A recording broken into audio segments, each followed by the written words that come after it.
understand the lure of Hyderabad. Hyderabad is extremely charming. Hyderabad is beautiful. Rajnikant calls it New York now. It's all good. It also gives me sometimes once in a while a huge ego massage that we've contributed a little bit to this beautiful story, beautiful city as well. Each and every time in the night I ride from the airport on the ORR into the city. You come into that, you feel good, saying, okay, hum bhi kuch kam nahi hai. But the fact is, we cannot end up like Bangalore. Since yesterday till now, in New York, and now here in DC, and tomorrow in Houston, again in Boston, Henderson, wherever we go, the one narrative that's common, it's ringing in our ears over and over. We keep making jokes about Bangalore to anybody who's sitting across the table. I keep saying, okay, how long does it take for you to get down in the airport and go to your workplace or your home? I'm being honest, I'm being candid. I'm not trying to trash Bangalore. I have all respect and love for the city. In fact, I've spent a lot of time there. I really love the city. But Bangalore has now become a poster child. How to screw up a city and its urban infrastructure. And we don't want to end up like that. Our Chief Minister has been telling us.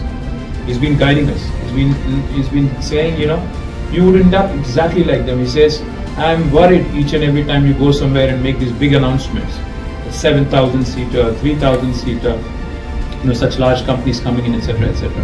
So he's been insisting and instilling this sense of discipline, sense of urgency into all of us, saying, listen, you up your infrastructure in Hyderabad, improve the public transport, add whatever you need to do in terms of infrastructure, but at the same time, also drive the Tier 2 town story.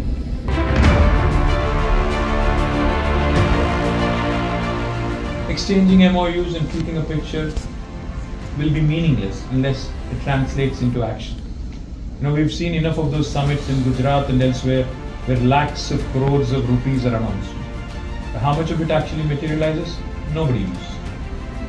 So I would rather have one company, even if you're serious, to come, invest, work with us. We'll help you find the right kind of talent. We'll help you, kind of liaise with the local ecosystem.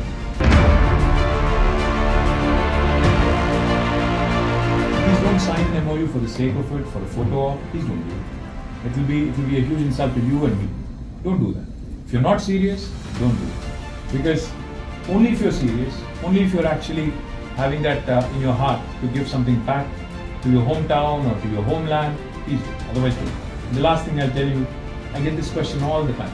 Once we start announcing a center somewhere, the first question comes from some remote location like Gadwal or Alampur or Sisila even, saying, hey, listen, what happened to us? How come you don't have IT hub here?